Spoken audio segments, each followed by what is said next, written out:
Ryan Reynolds here from Mint Mobile. With the price of just about everything going up during inflation, we thought we'd bring our prices down. So to help us, we brought in a reverse auctioneer, which is apparently a thing.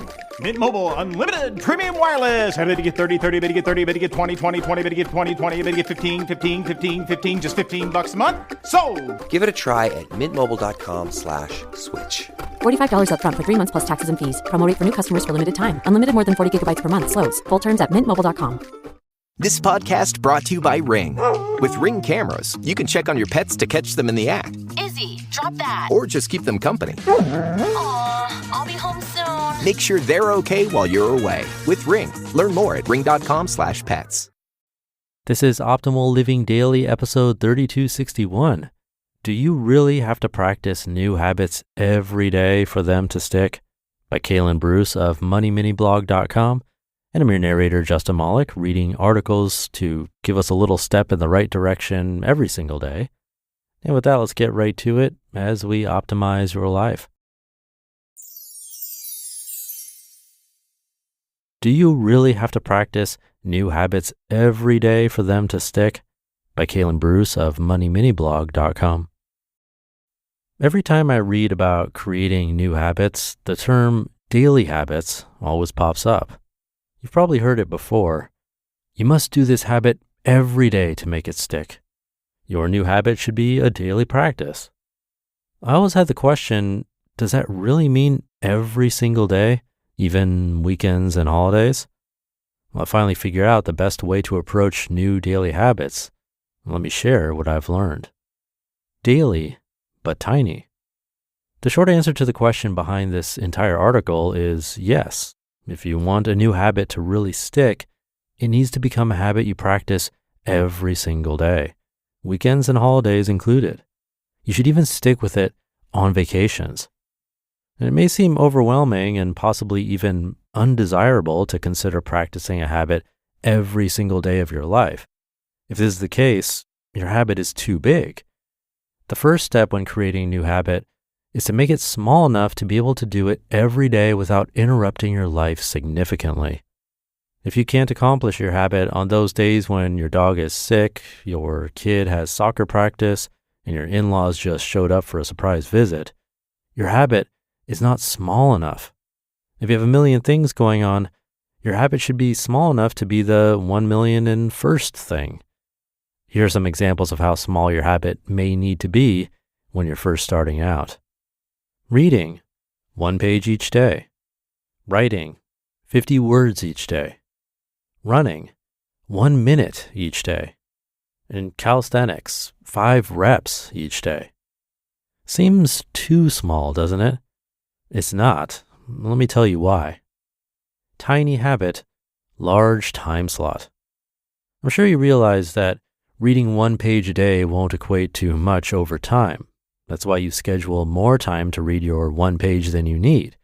If I schedule 15 minutes to read 1 page, it's likely that I'll be able to read much more, at least 2 pages, right? The beauty of it all is that even if you really do only have time for 1 page or 1 minute, that's all you have to do. That's the habit. If I schedule a 1-minute run every day, I'll make sure to schedule at least 30 minutes for that 1-minute run on Mondays, Wednesdays, and Fridays.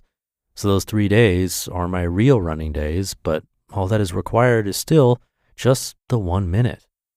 Once I put on my running shoes and head out the door, I can usually do more than a minute on the other days too, and anything over a minute is a bonus. Increasing the habit. The key to creating new habits isn't just starting small, it's also gradually increasing the habit. You should be increasing your habit gradually, but you don't have to increase your everyday habit. You build onto your daily habit insofar as it makes sense for your schedule. Your goal may be to run for 1 hour, 3 days a week. So that means you should set aside an hour a few of the days each week to complete your small habit. You'll always be running for 1 minute per day, but you should be gradually increasing to run more on your running days. What does that look like? Week 1, you run for 1 minute each day. Week 2, you increase to 2 minutes per day on Monday, Wednesday, and Friday, but you still continue to do 1 minute on the other days. You'll be building up your 3 times per week run while maintaining the habit by just a minute each day. Once the habit of running 3 times each week sticks, you can get rid of the other days as long as you stay disciplined. You may have heard me talk about identity-based habits before. That's what this is all about.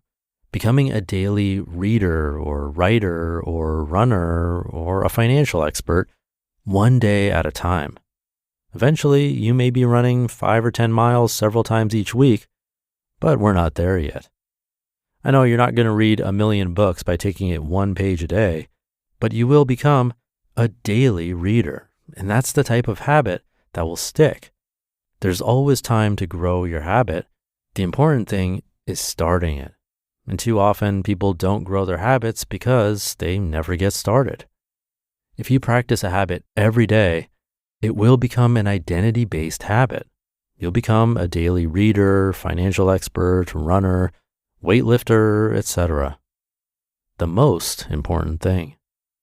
Nothing is more important than persistence. What happens if you miss your habit for some reason? Absolutely nothing. You just pick up where you left off. You're supposed to be practicing your new habit every day, but you're not a failure if you miss it. Maybe you forgot, or you were sick, or you were too busy making an excuse of why you couldn't do it, so you didn't have time to actually do it. The point is that if you mess up, keep going. A daily habit is the goal. You're on your way, but there will be setbacks since we're dealing with life here. Identify yourself with your new habit. You just listened to the post titled, "Do You Really Have to Practice New Habits Every Day for Them to Stick?" by Kalen Bruce of moneyminiblog.com. And I'll be right back with my commentary. This episode is brought to you by La Quinta by Wyndham. Your work can take you all over the place, like Texas. You've never been, but it's going to be great because you're staying at La Quinta by Wyndham. Their free Bright Side breakfast will give you energy for the day ahead. And after, you can unwind using their free high-speed Wi-Fi. Tonight, La Quinta. Tomorrow, you shine.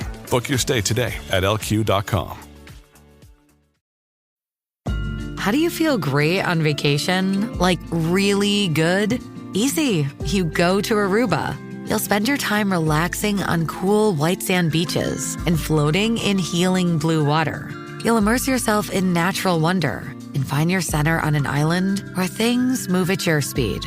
You won't just feel great, you'll feel relaxed, renewed, and ready for life. That's the Aruba effect. Plan your trip at aruba.com. Thank you to Kalen. A good one for me to use as a reminder because I tend to fall into all or nothing thinking every now and then. That's really how this podcast was formed. It was a bit all or nothing with releasing an episode every single day of the year, no matter what. Before, when this podcast was still new, I wouldn't be very far ahead with recording, and inevitably something would happen, like I'd get sick. And because of my all or nothing thinking, I'd record the intro and outro, sometimes even from bed, and then play a section of an audiobook that I previously made for the minimalists. Those were difficult days. That kind of thinking, all or nothing, is not the best choice. More often than not, it seems to go the other way, towards nothing, rather than towards perfection. Definitely the case for me, with exercising at least. In the past, I'd try to do it every day, get sick, not surprising, and then stop altogether. Whereas these days, thanks to articles like this, I do it when I can, even if it's just a tiny bit, and I listen to my body. Same with other practices like meditation. Checking in with my body, mind, and emotions has been helpful here, along with some self-forgiveness when I'm not feeling up to do a longer session of a practice. So a nice reminder from Kalen today. Thank you to Kalen, and thank you for being here every day with me. That's what's kept me going all these years. Have a great rest of your day, and I'll see you tomorrow, where your optimal life awaits.